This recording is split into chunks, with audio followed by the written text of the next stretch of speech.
ചില സ്ഥിരമായിട്ട് ഉപയോഗിക്കുമ്പോൾ നമ്മൾ ഉപയോഗിച്ച് എനിക്കിത് പിന്നെ ഇല്ലാതെ എനിക്ക് കഴിയാതായി. കാരണം എനിക്കിത് ഉപയോഗിച്ച് ഇത് നമ്മളൊരു പൈസ കടം വാങ്ങിക്കണ പോലെയാണ് ഇത്. എന്ത് നമ്മൾ വാങ്ങിച്ച് ഒരു പൈസ കടം വാങ്ങി തിരിച്ചു കൊടുക്കണമല്ലോ. നമ്മൾ ഒരു ദിവസം ഉറങ്ങാതിരുന്ന പിറ്റേ ദിവസം ഉറക്കം വീട്ടിയിട്ടില്ല എന്നുണ്ടെങ്കിൽ പിന്നെ നമുക്ക് രണ്ടാമത്തെ ദിവസം നമുക്ക് നിൽക്കണം എന്നുണ്ടെങ്കിൽ പിന്നെ ഇത് വേണം.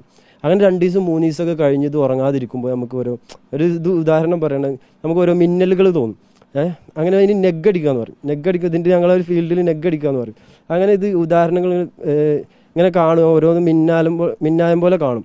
അത് കണ്ടു കഴിഞ്ഞ് 4-ാമത്തെ ദിവസം ആകുമ്പോൾ ആരോ വരുന്നുണ്ട് പറയും. 4-ാമത്തെ ദിവസം നമ്മൾ പേടിച്ചോടും. നെഗ്ഗടി നമുക്ക് നമ്മുടെ മൈൻഡിൽ പല കാര്യങ്ങളും ഇതായിട്ട് നമ്മൾ ബാഡ് അടിച്ചിട്ട് നമ്മൾ ഓടും. നമ്മളാരോ പിടിക്കാൻ വരുന്നത്, പോലീസ് പിടിക്കാൻ വരുന്നത്, നമ്മൾ കാണുന്നതൊക്കെ നമ്മൾ പോലീസ്, നമ്മളെ ഫ്രണ്ട്സൊക്കെ നമ്മളെ ഉപയോഗിച്ച് കൂടിയല്ല 4 ദിവസം ഉറങ്ങാതിരുന്നാൽ. ഇത് ഉപയോഗിക്കണം എന്താ ഉറങ്ങാതിരിക്കാനാണ്.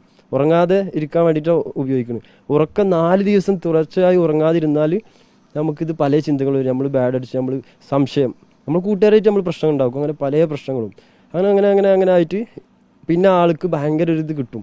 ആൾ പേടിച്ചിട്ട് ചിലപ്പോൾ എവിടെയെങ്കിലും പോയി വീഴും, ചെയ്യും. ചിലപ്പോൾ പേടിച്ചിട്ട് തൂങ്ങും, കയറെടുത്ത് തൂങ്ങും. ഇത് ഉപയോഗിച്ച് അവസാനം പലരും ചെന്ന് മരണത്തിലേക്ക് എത്തുന്നതിൻ്റെ കാരണം അതാണ് അല്ലേ? മരണത്തിലേക്ക് എത്തുന്നത് ഇതുകൊണ്ടാണ്. പിന്നെ ഇത് സെക്കൻഡ് സംശയം. 3-ാമത്തെ ഘട്ടം ടെറർ. നമ്മൾ എല്ലാവരും പ്രശ്നങ്ങൾ ഉണ്ടാക്കും. ഞാൻ ഉണ്ടാക്കിയിരുന്നതാണ്. ഞാൻ 3-ാമത്തെ ഘട്ടത്തിലാണ് സഞ്ചരിച്ചിരുന്നത്, അതിൽ എത്തിയിരുന്നു. 4-ാമത്തെ ഘട്ടം എന്ന് പറഞ്ഞാൽ എല്ലാവരും പേടിച്ചിട്ട് നമ്മൾ വീട്ടുകാരെയും എല്ലാവരും നമ്മളാരും ഇപ്പോൾ പിടിക്കുമോ, നമ്മളെ കൊല്ലാൻ വരുന്നുണ്ട്. അപ്പോൾ ഇങ്ങനെ വീട്ടുകാർക്കും നാട്ടുകാർക്കും ആർക്കും ഇന്നെ വേണ്ട. അങ്ങനെ ചിന്തിച്ചിട്ടാണ് ഈ ലാസ്റ്റ് എല്ലാവരും കയറെടുക്കുക, അല്ലെങ്കിൽ ബ്ലേഡ് വെക്കുക, അല്ലെങ്കിൽ ട്രെയിനിൻ്റെ മുന്നിൽ പോയി നിൽക്കുക. ഒരുപാട് നടക്കണത് അതങ്ങനെയാണ്. ഈ നിസാം ഇതിൻ്റെ കുറേ കാലം വിൽപ്പനക്കാരായിരുന്നല്ലോ.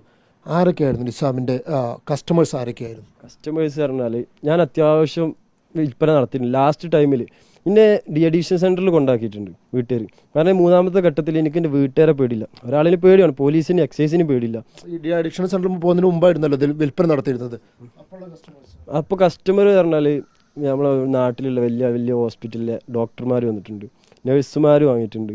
പിന്നെ പറയുമ്പോൾ ആങ്ങളെയും പെങ്ങളും ഒരുമിച്ച് വന്ന് വാങ്ങിച്ചിട്ടുണ്ട്. ഫസ്റ്റ് ആങ്ങളെ വന്ന്, പിന്നെ ഞാനും ഫ്രണ്ടായി ഓനോ കഥകളൊക്കെ പറഞ്ഞു ഓൻ്റെ പെങ്ങളും ഓനും ഒരുമിച്ച് വന്ന് വാങ്ങിച്ചിട്ടുണ്ട്. ഹസ്ബൻഡും വൈഫും ഒരുമിച്ച് ഞാൻ അവരെ വീട്ടിൽ പോയിട്ട് എൻ്റെ കയ്യിൽ ഇതുണ്ടാവില്ല എവിടെ എനിക്ക് സ്വാഗതം. എന്നെ ഓരോരുത്തർ എൻ്റെ വീട്ടിൽ വന്നിട്ട് BMW ഫോർച്യൂണറിലൊക്കെ ഒന്ന് എടുത്തുകൊണ്ട് പോകും. കാരണം എൻ്റെ കയ്യിൽ ഇരിക്കുന്നത് എന്താ, സ്വർണ്ണത്തിൻ്റെ കയ്യിലുള്ള ഡയമണ്ട് പോലെ ഇരിക്കുന്ന സാധനമാണ്. വെറുതെ കിട്ടണം, ഇതാരും വെറുതെ കിട്ടില്ല. ഇതൊരു ലേശത്തിന് കൊടുക്കണം 1500-3000. ഇതെല്ലാവരും വെറുതെ ഇതാക്കി. അങ്ങനെ ഒരു വീട്ടിൽ പോയിട്ട് ഞാൻ അവിടെ കൊടുത്തപ്പോൾ അവരെ ഹസ്ബൻഡും വൈഫും ഒരുമിച്ചിരുന്നടിച്ച്. പിന്നെ ആങ്ങളും പെങ്ങളും അടിക്കും. പിന്നെ ഒരു വീട്ടിൽ ഉപ്പടിക്കും, മക്കളും അടിക്കും. അത് അവർ തമ്മിൽ അറിയില്ല, ഇപ്പം അറിയുന്നുണ്ടാവും. അതൊക്കെ അവർക്കറിയാം. കാരണം ഞാൻ നിസാം എന്ന് പറയുന്ന ഈ ഒരു പയ്യൻ്റെ ലഹരി മരുന്നിൻ്റെ ഉപയോഗത്തെക്കുറിച്ച്, അല്ലെങ്കിൽ അതിൻ്റെ ഉപഭോക്താക്കളെക്കുറിച്ച്, അതല്ലെങ്കിൽ ഇത് കേരളത്തിൽ സുലഭമായി കിട്ടുന്നതിനെ കുറിച്ചുള്ള ഈ ഒരു വെളിപ്പെടുത്തൽ എന്ന് പറയുന്നത് ഒരുപാട് പേടിപ്പിക്കുന്ന ഒന്നാണ്. കാരണം എന്ന് വെച്ച് കഴിഞ്ഞാൽ കൂട്ടുകാരിൽ നിന്ന് ലഹരി മരുന്ന് അല്ലെങ്കിൽ MDMA പോലുള്ള കാര്യങ്ങൾ ആദ്യമേ അടിച്ചു തുടങ്ങുന്നു. അത് പിന്നീട് നിരന്തരമായിട്ട് ഉപയോഗിക്കാൻ വേണ്ടി വെറും 1 ഗ്രാമിനൊക്കെ 12,000 അല്ലെങ്കിൽ 10,000, 1500, 2000 ഇതാണ് ഇതിൻ്റെ വിലയെന്ന് പറയുന്നത്. അപ്പോൾ പല ലെവലിലുള്ളതുണ്ട്. ഇതൊക്കെ പിന്നീട് വാങ്ങിക്കാൻ വേണ്ടി നിവൃത്തിയില്ലാതെ വരുന്ന സമയത്ത് ഇതിൻ്റെ വിൽപ്പനക്കാരായിട്ട് മാറുന്നു. ആ വിൽപ്പനക്കാരായിട്ട് അതിൽ പെടുന്ന ആൾക്കാർ ഡോക്ടേഴ്സ് അല്ലെങ്കിൽ നഴ്സുമാർ അല്ലെങ്കിൽ വലിയ സമൂഹത്തിൽ ഉയർന്ന സ്ഥാനത്ത് നിൽക്കുന്ന ആൾക്കാർ, ഒരേ വീട്ടിലുള്ള ഉമ്മയും ഈ പറയുന്ന ബാപ്പയും ഉപ്പയും ഇങ്ങനെയുള്ള കുറേ ആൾക്കാർ, സഹോദരന്മാർ, ഇതൊക്കെ കേൾക്കുന്ന സമയത്ത് ഒരുപാട് ഭയം അല്ലെങ്കിൽ പേടിപ്പെടുത്തൽ ഉണ്ടാകുന്നുണ്ട്. കാരണം ഇന്ന് നമ്മുടെ വാർത്തകളിൽ കാണുന്ന അല്ലെങ്കിൽ വൻനിരയിലുള്ള ചാനലുകളിൽ കാണുന്ന ഒരുപാട് വാർത്തകളുണ്ട്. ആ വാർത്തകൾ ഏത് നോക്കിക്കഴിഞ്ഞാലും 99% കൊലപാതകങ്ങൾ മാത്രമാണ്. ഒന്നേ ഭാര്യ ഭർത്താവിനെ കൊല്ലുന്നു, അല്ലെങ്കിൽ ഭർത്താവ് ഭാര്യയെ കൊല്ലുന്നു, അല്ലെങ്കിൽ മക്കൾ അമ്മയെ കൊല്ലുന്നു, അച്ഛനെ കൊല്ലുന്നു, അല്ലെങ്കിൽ സുഹൃത്തുക്കൾ തമ്മിൽ അടിച്ചു കൊല്ലുന്നു, കത്തിയുണ്ട് കുത്തിക്കൊല്ലുന്നു. ഇങ്ങനെ കുറേയധികം വാർത്തകൾ നമ്മൾ കാണുന്ന സമയത്ത് പലപ്പോഴും ചിന്തിക്കും, ഇതെന്താണ് ഇങ്ങനെ സംഭവിക്കുന്നത്? മദ്യം കുടിച്ചതുകൊണ്ട് മാത്രം ഇത്തരത്തിൽ ഉണ്ടാവുന്നുണ്ടോ എന്ന് ചോദിക്കും. കാരണം പണ്ട് തൊട്ടേ മദ്യം എന്ന് പറയുന്ന ഒരു കാര്യത്തിന് നമ്മൾ ഉപയോഗിക്കപ്പെടുന്നത് കാണുന്നുണ്ട്. ഞാനും പല ആൾക്കാർ ഉപയോഗിക്കുന്നത് കണ്ടുണ്ട്. അപ്പം സ്വാഭാവികമായിട്ടും ഞാൻ കണ്ടുള്ള രീതി എന്താണെന്ന് ചോദിച്ചു കഴിഞ്ഞാൽ എപ്പോഴും ആരടുത്തും ഒന്നും മിണ്ടാതിരിക്കുന്ന പ്രകൃതമുള്ള ആൾക്കാരാണെങ്കിൽ മദ്യം കുടിച്ചു കഴിഞ്ഞാൽ ഭയങ്കരമായിട്ട് സംസാരിക്കും അവർ. അങ്ങനൊരു ശീലം കണ്ടിട്ടുണ്ട്. അതിലപ്പുറത്തേക്ക് അവർ എവിടെയെങ്കിലും മൂലയ്ക്ക് പോയി കിടന്ന് ഉറങ്ങുന്നത് മാത്രമാണ് കണ്ടുള്ളത്. പക്ഷേ ഇന്ന് കുറേ കാലങ്ങളായിട്ട് കണ്ടുകൊണ്ടിരിക്കുന്ന കാര്യം എന്തെന്ന് ചോദിച്ചു കഴിഞ്ഞാൽ ഇവർ ഭയങ്കരമായിട്ട് വയലൻ്റ് ആവുകയാണ്. അപ്പോൾ അങ്ങനെ വയലൻ്റ് ആവണമെങ്കിൽ ഇതിലൊക്കെ എന്ത് തരത്തിലുള്ള കാര്യങ്ങളാണ് ചേർത്തിരിക്കുന്നത്, മദ്യം തന്നെയാണ് ഉപയോഗപ്പെടുത്തുന്നത് അല്ലെങ്കിൽ ഉപയോഗിച്ചുകൊണ്ടിരിക്കുന്നത് എന്നുള്ള കൃത്യമായിട്ടുള്ള തെളിവാണ് ഈ പറയുന്ന പയ്യൻ്റെ വെളിപ്പെടുത്തൽ എന്ന് പറയുന്നത്.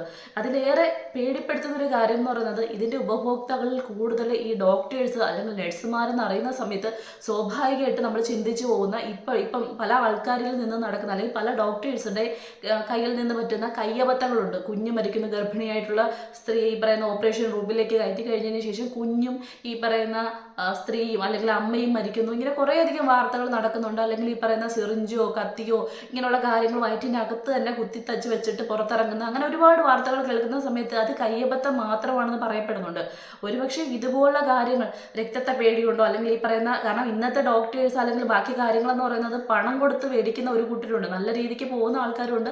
പക്ഷെ 1% കൃത്യമായിട്ട് പണത്തിന്റെ ഹുങ്കിൽ അല്ലെങ്കിൽ പണം കൊടുത്ത് ഇത്തരത്തിലുള്ള ജോലികളിൽ ഏർപ്പെടുന്ന അത് വാങ്ങിക്കുന്ന ആൾക്കാരുണ്ട്. അപ്പോൾ സ്വാഭാവികമായിട്ടും ഇത്തരത്തിൽ വരുന്ന സമയത്ത് അവർക്ക് കൂടുതലൊരു സ്റ്റെബിലിറ്റി കിട്ടാൻ വേണ്ടിയിട്ടോ അല്ലെങ്കിൽ അതിനെ ഒരു കൈകാര്യം ചെയ്യുന്നതിന് വേണ്ടിയിട്ടോ ഒരു മനക്കരത്തിന് വേണ്ടിയിട്ടോ ഒക്കെ ഇത്തരത്തിലുള്ള കാര്യങ്ങൾ ഉപയോഗപ്പെടുത്തുന്നുള്ളത് ഇതിലൂടെ വെളിവാകുന്ന ഒരു കാര്യമാണ്. അപ്പോഴായിരിക്കുമല്ലോ സ്വാഭാവികമായിട്ട് ഇതുപോലുള്ള മരണങ്ങൾ സംഭവിക്കുന്നതെന്ന് പറയുന്നത്. അപ്പം ഇതിൽ കൂടുതൽ ശ്രദ്ധിക്കേണ്ട കാര്യം എന്ന് പറഞ്ഞാൽ ഈ പയ്യന്റെ വെളിപ്പെടുത്തൽ വരുന്ന സമയത്ത് എല്ലാ ചാനലുകളിലും ഇത് വന്നു കഴിഞ്ഞു. അപ്പോൾ സ്വാഭാവികമായിട്ടും ആരും തന്നെ ഈ പയ്യന്റെ മുഖം ബ്ലർ ചെയ്ത് കാണിച്ചിട്ടില്ല. അതുകൊണ്ട് തന്നെയാണ് ഞാനും ഇതിനകത്ത് ഇട്ടിരിക്കുന്നതെന്ന് പറയുന്നത്. പക്ഷെ പിന്നീട് തോന്നിയൊരു കാര്യം എന്ന് പറയുന്നത് ഇത് വലിയൊരു മാഫിയാണ്, വലിയൊരു സിൻഡിക്കേറ്റ് ആണ്. ഇത് നമ്മൾ തന്നെ പലപ്പോഴും പല സിനിമകളിലൂടെയെങ്കിലും കേട്ടറിഞ്ഞ കാര്യങ്ങളുണ്ട്. ഇതിൽ പെട്ട് കഴിഞ്ഞാൽ പിന്നെ ഇതിൽ നിന്ന് രക്ഷപ്പെടാൻ പറ്റില്ല എന്നൊരു കാര്യം. അപ്പോൾ ആ പയ്യൻ രക്ഷപ്പെട്ട് വന്നിട്ടുണ്ടെങ്കിൽ, അതിൽ നിന്ന് പൂർണ്ണനായിട്ട് മുക്തനായിട്ടുണ്ടെങ്കിൽ അത് ആ കുടുംബത്തിന്റെ ഭാഗ്യം, സമൂഹത്തിന് കൃത്യമായിട്ട് ഒരാൾ തിരിച്ചു കിട്ടി എന്നുള്ളതാണ്. പക്ഷെ ഇതിൽ കൃത്യമായിട്ട് ഒരുപാട് പേരുണ്ടെന്നുണ്ടെങ്കിൽ ഇത് മുന്നോട്ട് പോകും, ഇത് പോലീസുമായിട്ടുള്ള കേസിലേക്ക് പോകും. അപ്പോൾ ആ പയ്യന് ഇനി രക്ഷ അല്ലെങ്കിൽ സംരക്ഷണം കൊടുക്കേണ്ട പൂർണ്ണ ഉത്തരവാദിത്തം പോലീസിന്റെ കയ്യിലാണ്. കാരണം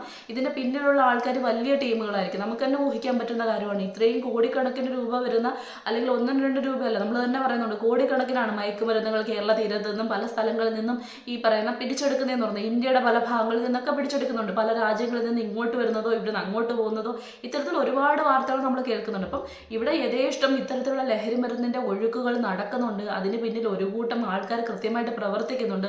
അതൊരു പക്ഷേ ഉന്നത സ്ഥാനത്തിരിക്കുന്ന ചില ആൾക്കാരെങ്കിലും അറിവോട് കൂടിയായിരിക്കും. കാരണം അല്ലെങ്കിൽ ഇത്രയും വലിയൊരു ഒഴുക്ക് ഇവിടെ ഉണ്ടാവില്ലല്ലോ.